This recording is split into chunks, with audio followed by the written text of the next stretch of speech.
Welcome to this episode of Beyond the Mat, where we discuss the lives of people before or after they get off of the mat. Don't forget to check out episode number 17, which is now out on YouTube.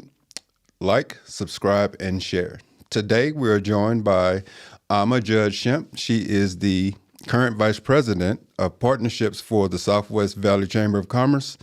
She is empowering women in business and helping small businesses in the West Valley area. A dedicated leader providing resources to small businesses, helping them grow and develop their businesses. She is committed to making a difference with the businesses she works with. She is a lifelong student and enjoys learning and committed to continued education for herself. Welcome to the show. Thank you for coming. Thank you so much for having me today. I'm very excited about this. I am definitely looking forward to speaking to you about your community engagement. I know you personally, and I know what you do behind the scenes, but I definitely want to make sure that we highlight the good work that you do for the small businesses, the way that you connect people. What started your passion from real estate into being the vice president of the Chamber of Commerce? What started that passion?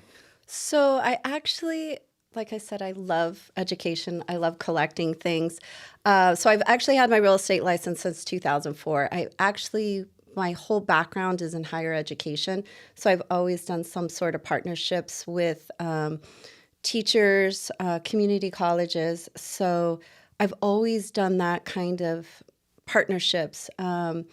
I worked from home for 5.5 years. I needed to get out of my house. So I went on an adventure of looking for my next, 2.0, AMA 2.0. So I met Jeffrey Campos. I bought into his vision and his direction with the Southwest Valley Chamber. And since I've been on board for 1.5 years, he and I together in the collaboration have really grown and provided resources for the Southwest Valley area, which is amazing because Goodyear is 9th in the nation for growth, and that area is just going to continue to grow. And those big boxes that are coming in off of the 303 are providing more jobs and opportunities for small businesses to grow and thrive. So it's an exciting time. It's an exciting time to be part of this whole journey. But my passion is really deep-rooted from my small town. So I come from a small town, and everyone knows everyone, and you're always about truly helping people and know their story and know who they are. And I think that is important for me, is to, when I meet with small businesses, just to listen to them. Like, who are they? Their background. Because once you really listen to people, you buy into their story. You really get to know them. So it makes it easy to become their advocate. I was going to ask you that when you meet people that are seeking guidance or looking for any connections you may have to help them, is it very important for you to understand their story first before you, give resources or share resources? Yes. For me, I'm a people person. So I probably try to really connect with everyone as much as possible, just so I could really build that friendship and that rapport. And then I really get to know who they are and the direction that they want to go. And it makes it easy for me to remember who they are and to share, because I come across, 10 to 20 people a day. And that's anyone from a small mom and pop shop to the president and CEO of Mattel. Yes. I've seen that you had an event with him. Yes. So just getting him to buy into the community that they're building and share that with, the Tolleson Unified High School District. I love those sorts of connections. That's what I love. I love seeing them give back and see the community, reap the benefits of these big boxes coming in. And I'm sure you want to safeguard the community that you support. So, bringing in people like the president of Mattel, that has to be huge for the audience that you're presenting this person to. How has the heavyweights that you bring in, How have they been able to impact the smaller businesses or the community that's looking for those resources? Yeah, so actually Mattel and Vi coming in. So Vi is going to be the largest resort in the state of Arizona. So the jobs and the resources are going to be there. Mattel, it's very exciting because they're also going to be hiring. So the kids that he was able to communicate with, they were very excited and they all want to just be part of it and work there. And so those are the relationships, what I'm trying to do. One of the committees I have is education and workforce. I'm all about like work, live, play in the area that you live. So being able to make those connections so that possibly he can set up internship opportunities for these high school students to get in so they can start getting that education and workforce that they need so that they can move forward and start working as soon as they graduate from high school. So those are the types of connections that I'm trying to do. Is this a flagship idea, or is this something that you've been doing previously in getting those internship programs started at the high school level or at the state level? Yeah. Is that something that you've been doing for a while, or is this something that you've just started to incorporate? So since I started a year and a half ago, that is all I've heard about is education and workforce. And you hear it all the time about the workforce needing, like workers to come in and the lack of people wanting to work. So when I got on, and because I love education and higher education and giving resources, that was one of the committees that I was committed to starting, was the Education and Workforce Committee, because I really want to create those relationships. I was the youngest of 6. I had to work for my education. It wasn't something that was just given to me that my parents paid for. So I want to allow kids the same opportunity and resources. So if they want to work and they want to get out there and better themselves, I'm going to help them.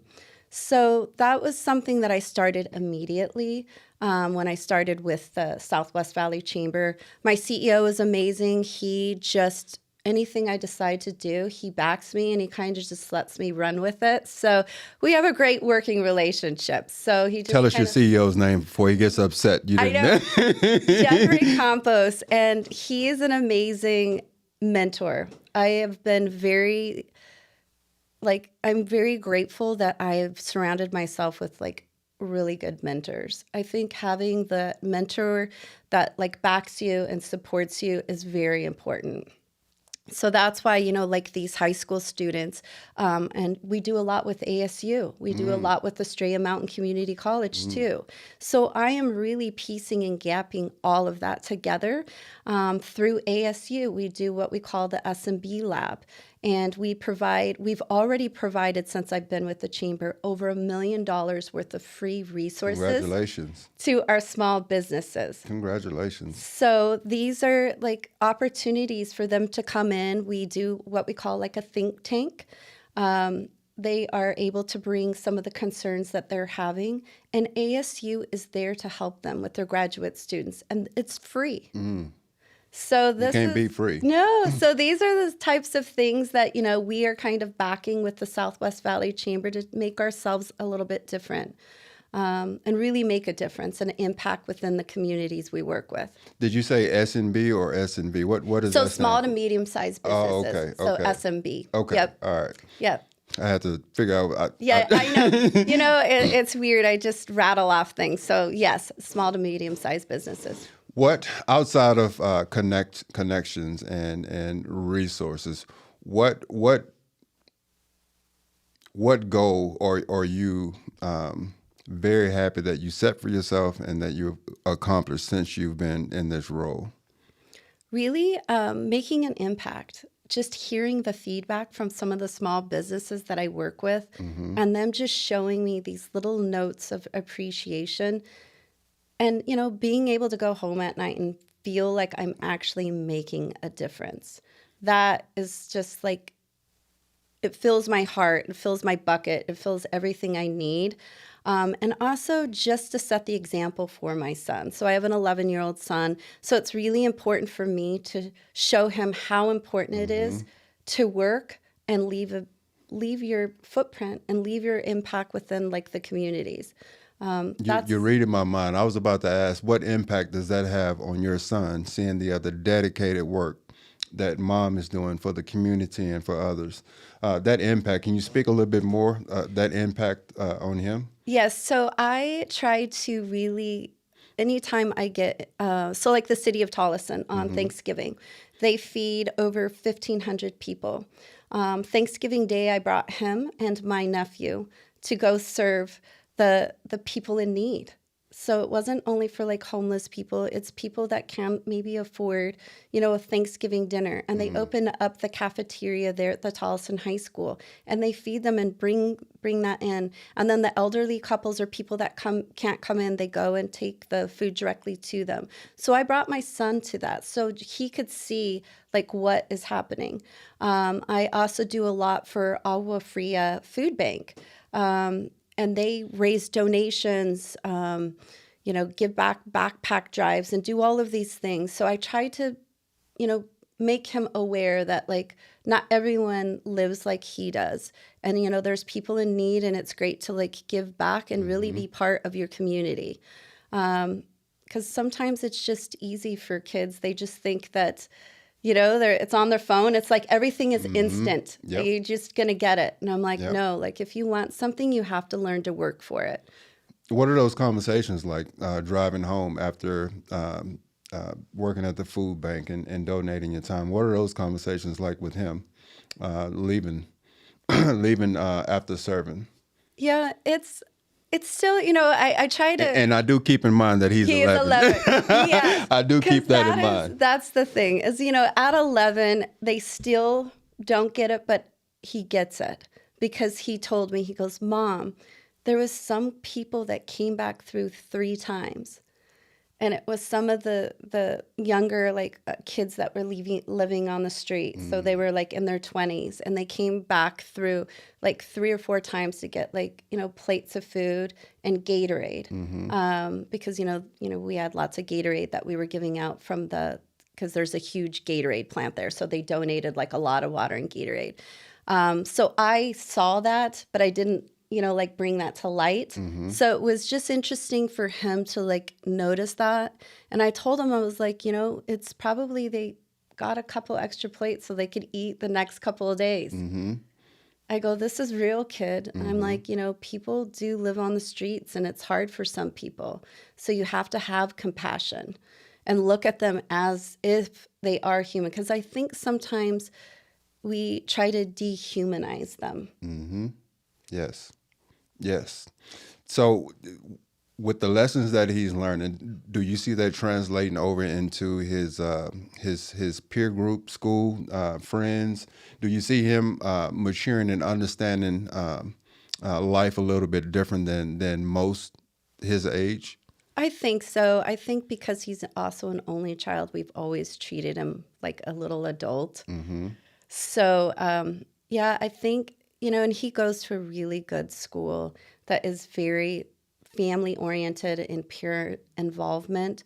So, but that's not the case for everyone. So that's just what I want to reiterate to him, that this isn't normal. This isn't normal for everyone. Not everyone has, 2 parents that love you and support you and a family that will back you. So those are the conversations that I try to have with them. But yeah, I just want to be an example for him. Like my father was an example for me. And it's weird because, on Facebook, you get these posts that remind you of what happened, 10 years ago or 12 years ago. And my dad was always a coach. And he touched the lives of so many people by being that coach. And you don't really know and understand the impact and how great that is. Just being kind or coaching, taking the time to listen or mentor. Those things are important. And you never know what kind of lasting imprint or impression you're going to leave on people. Right. I was speaking with Frederick, which you introduced me to. We sat down and had breakfast, and we had a conversation along those lines. Community service and the service that you provide is such a thankless job to be in.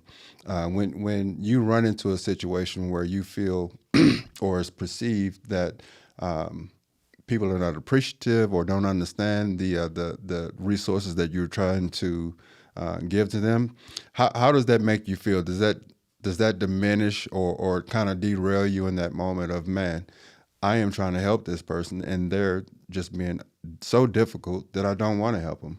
Do you ever have those moments? Yes, but I am a weird bird where I easily like things just roll off me. I know. I literally like I just give them a big smile and walk on because I can't, I am the type of person where I just don't have time. Like maybe I'll be sad for like a quick 5 minutes and then I'm like, oh, okay. I And can't just see you moving being on. sad. I cannot see you being sad. You're Yeah. so tough. Yeah. You're so tough, and you're so confident in what you're doing. I think that's why I gravitate to you and I like you so much, is because you're so confident, but you put your action behind what you say you're going to do. Yes. So I definitely appreciate that. What do you see? What do you have coming up in terms of events for the community? Yeah, so we have a couple of things that are coming up. We just had our big food event, which was like really successful. I was very excited about that. I just want to kind of highlight that. Please do. So it was the first time we ever did anything like that. We were really trying to showcase the small businesses and some of the smaller franchises there in the Southwest Valley Chamber. So we had over 26 restaurants, mom and pops, that were able to showcase. And we had over 800 ticket sales, which was more than we Wow. ever expected. Wow. So Congratulations. so I think it's just going to get better from there. And just really trying to help those small businesses so they can, like bring to light what they have going on. The next thing that we have is what we call our city to city update. And that's a really exciting thing because we invite like all the city managers and the head of economic development teams to come and share with the community what's upcoming in their city. Oh, wow. So Okay. our cities are Goodyear, Avondale, Litchfield, Tolleson, and El Mirage. And as you know, there's a lot happening out there. Yes. A lot. There is a lot. Every day, Yep. it's like changing. And it's funny because in our chamber office, we usually have maps there. And so we get people coming in for maps and there's like, where are the maps? I'm like, the footprint is changing every day. That like, just go to the city website and show, like look there to see what's upcoming. Because the footprint is changing daily. Well, that's a good thing, though, right? Yes, Yeah. I think so. Like Definitely a I good thing. enjoy it. And just meeting the new companies and businesses coming in and being able to support them and really partner with them. In terms of outreach at the teenage level, where do you see a need to support the little people? So it's interesting that you say that. So I really try to make partnerships not only with the high school, but elementary and junior high, because I feel that we need to start reaching them younger, like 6th to 8th grade, like really showcasing and saying like, these are some options for you to think about. A prime example is Avia Academy is in Goodyear, and they are all about getting women pilots and diversity. And that is in their backyard, and that's really what they push, and it's ran through United Airlines. So really trying to do what I call like little virtual videos, like a day in a life of doing a specific job. And what I hope to do is get those videos out to the school districts for like the 6th to 7th or even little, because they can't all go on field trips. You know what I Right. mean? And take a tour of the facility. But to have these little clips to see, like, did you ever think that you could be a pilot? Well, let me know. I know a guy who can do some video for you. Yes, exactly. Yeah. So I think just being able to do that is what excites me, and trying to get these big boxes to buy into my madness. And like I said, sometimes this nice smile with a little bit of push, then they just seem to do it. Do you have anything penciled in that you want to do in terms of a day in the life? Do you have a format that you're going to kind of work by, or you just popping in to see those needs and addressing them? So I'm trying to work with the school districts to also see like how we can go about doing this. That's what we're trying to do with our Education and Workforce Committee. Because this year, this upcoming year, that is really what I'm going to start pushing for, is for them to really capture a video and get them to showcase, hey kids, did you ever think you could be like an engineer or like an electrical engineer? There's so many things that are happening out there. There's different options that I don't think kids realize, all the different options that you could make a really good living. And then also they can kind of get an idea or a direction where they want to go. You mentioned it a few minutes ago with your son, his age group, thinking everything is just so immediate. Yes.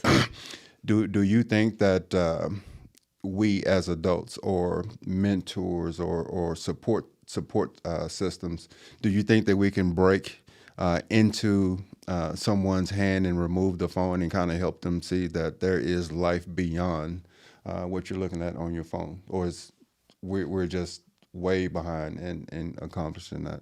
Do you think that is possible these days? I think it is possible. And sometimes it's a little bit of tough love.